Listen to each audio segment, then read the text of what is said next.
Welcome to Friday Club. It is lovely to be with you here again. My name's Lindsay. I'm Matthias. And we are going to share another wonderful story for you tonight from the Bible. But before we do that, who's excited about things starting to open up again? I know we are. One of the things that we're most excited about is the swimming pools opening up. That's right. We cannot wait. And actually we got out our swimming bag and we started to have a wee hook through to see, and we found this. Does anybody know what this is? Oh, do you know what this is? Diving toy. It's a diving toy. We like to take this with us to the swimmers, and then we give it a really good throw into the water and it sinks right to the bottom, and then it helps Matthias to practice his diving skills and his swimming under the water skills.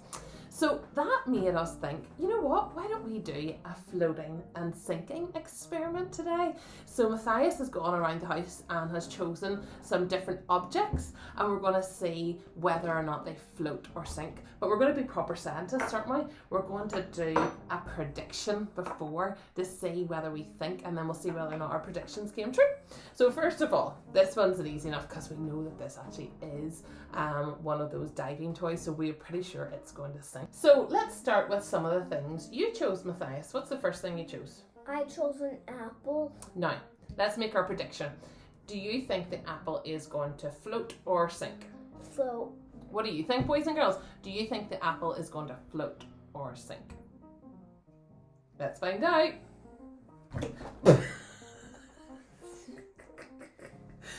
Well, your prediction was correct. It floated, boys and girls. But also went everywhere. It splashed me in the face. It did. Okay, next thing. Ready? What's the second thing you choose? I chose a toy grape. Yeah, some plastic fruit. Okay, so what do you think? Float or sink? Sink. You think it's going to sink? What do you think, boys and girls? Let's find out. It's another floater! No. I wonder is that because it's quite lightweight. Right, let's see what else have you got, Matthias? And what is that? It's my dog's toy, and it's a bouncy ball. Oh, right, okay. So it's Kelly's toy. Oh. Let's see. It's not floating the same way as that one, but I can see the hole in the middle starting to fill up with water. But it hasn't fully sunk to the bottom. That's kind of like a... Oh, are you letting it... No. Let's see. You can just push it to the bottom. That's kind of middle of the road, isn't it?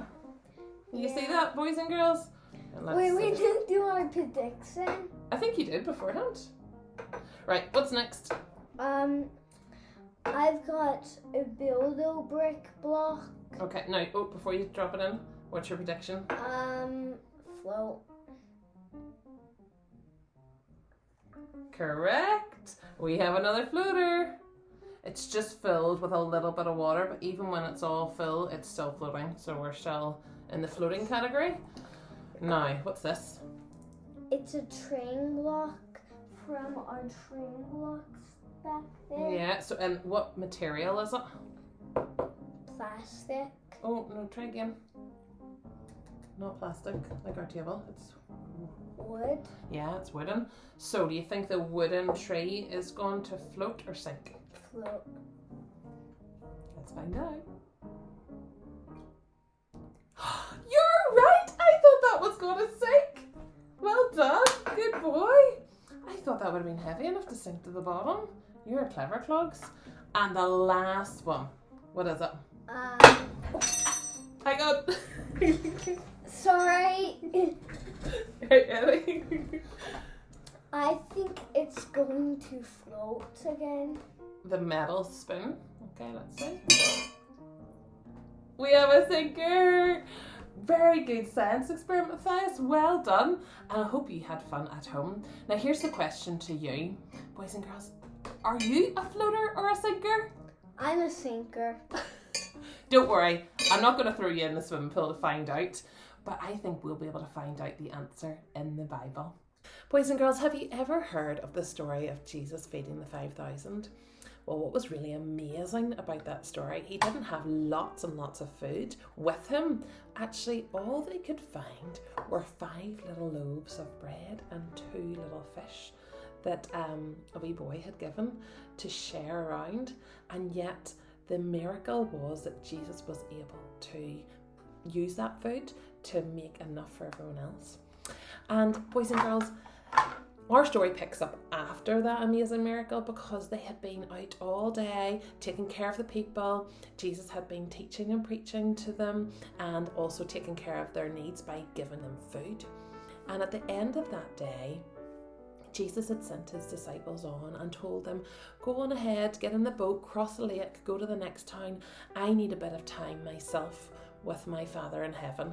He needed to go and pray. So he went up to the hills to pray to God. And this is where our story today starts. So the disciples did as Jesus asked. They got on the boat and they started to cross the lake. But in the middle of the lake, a huge storm erupted, and the waves started to get really, really choppy and really, really bad. And the wind was blowing and making the boat shake. Can you imagine how you would have felt at that time? I know even whenever we go on the little pedal boats in Bangor with the wee swans, if it feels a little bit rocky, I feel a bit scared. I can only imagine how the disciples would have felt being on that boat in that middle of the lake, not knowing what to do. Well, they got really frightened and were really worried that the whole boat was going to sink and fall right over. A bit like our experiment, some of the items were able to sink right to the bottom. That's what they were thinking was going to happen to them, and they panicked. And then in the distance, they saw something coming towards them. And at the start, they actually panicked. They thought it was maybe a ghost. But then as it got a little bit closer, they thought, I think this is Jesus. And Peter, one of the disciples, got quite excited, and he said, Jesus, if it's you, command me to come out onto the water too. And just at that point, Jesus said, come. And without even thinking about it, he climbed over the edge of the boat and started walking towards Jesus on the water as Jesus was doing. His eyes were focused on Jesus and he was looking to his Lord. But then after a wee moment, he started to hear the wind and looked around, and he lost focus, boys and girls. He started to look at the crashing waves and the crazy wind. And do you know what happened to him? He started to sink because he lost his faith. He started to sink and started to panic, and he cried out, Jesus, help me. And just as he went to sink, Jesus reached out his hand and grabbed Peter and pulled him up. So Jesus said to him, oh Peter, you have little faith. You know, they've just gone through this amazing miracle where Jesus was able to provide food for 5,000 men and all his families. They've just done all this. And yet the next storm of life, the next trial that they had, already he starts to waver in his faith a little bit. You know, when he had his eyes focused on Jesus and nothing was distracting him, he was fine. But once he started to get worried about the other things going on around him, that's when he started to sink. And you know, boys and girls, that's the same for us. We will go through some rough times in our life, maybe some things in school, maybe you're finding some of the homework hard, or maybe even just with your friends. Maybe you had a wee fallout with some of your friends. But like Peter, if we keep our focus on Jesus and we remember to keep him in the forefront of our minds, and we can do that by praying, remember, and reading our Bible as well, everything's going to be okay.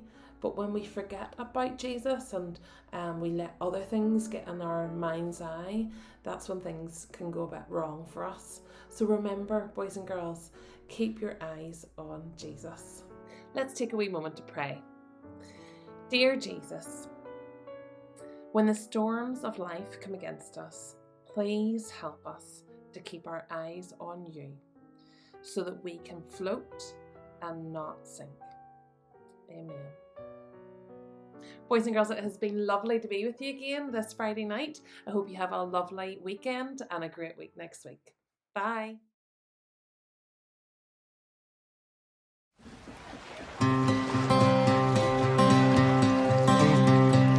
In my wrestling and in my doubts, in my failures, you won't walk out. Your great love will lead me through. You are the peace in my troubled sea. Whoa, you are the peace in my troubled sea. In the silence, you won't let go. In the questions, your truth will hold. Your great love will lead me through. You are the peace in my troubled sea. Whoa, you are the peace in my troubled sea. My lighthouse,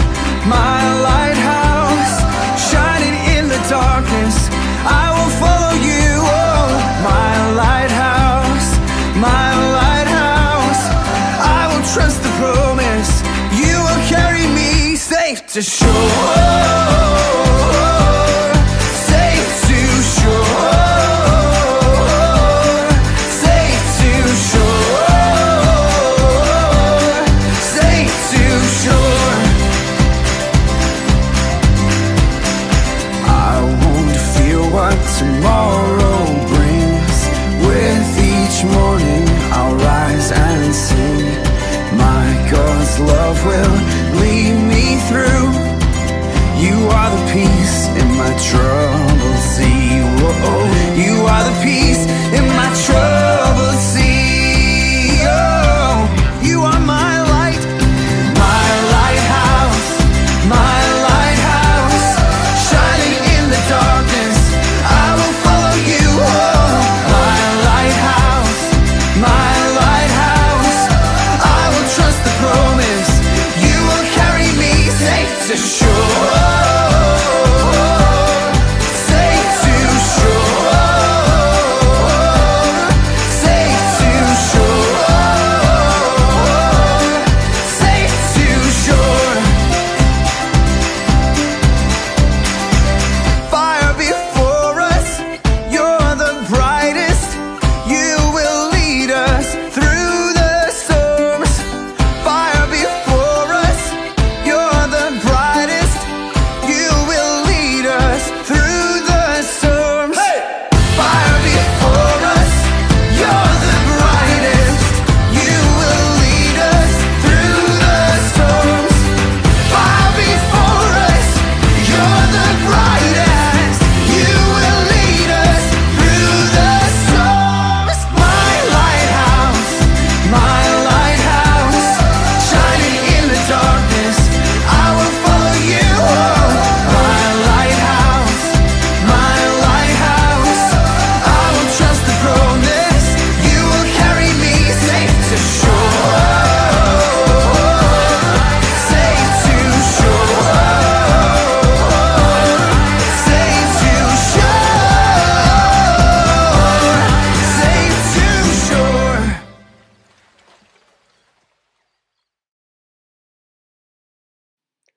Lindsay told us all about some men who were on a boat.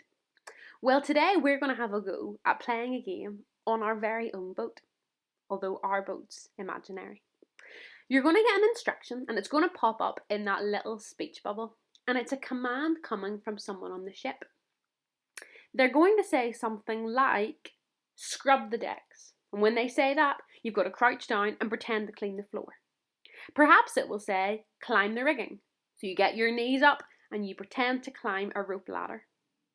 Perhaps it could say, captain's coming. So you'll give a salute and shout out, aye aye, captain. Or perhaps it might say, walk the plank. Now nobody wants to do that. Children, well, you'll need to walk in a perfect straight line, one foot exactly in front of the other, with arms outstretched to the sides. Imagine you're trying to balance on something. Okay, let's give it a go.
Great job, boys and girls. Hopefully you were able to follow all the commands that were given from the boat.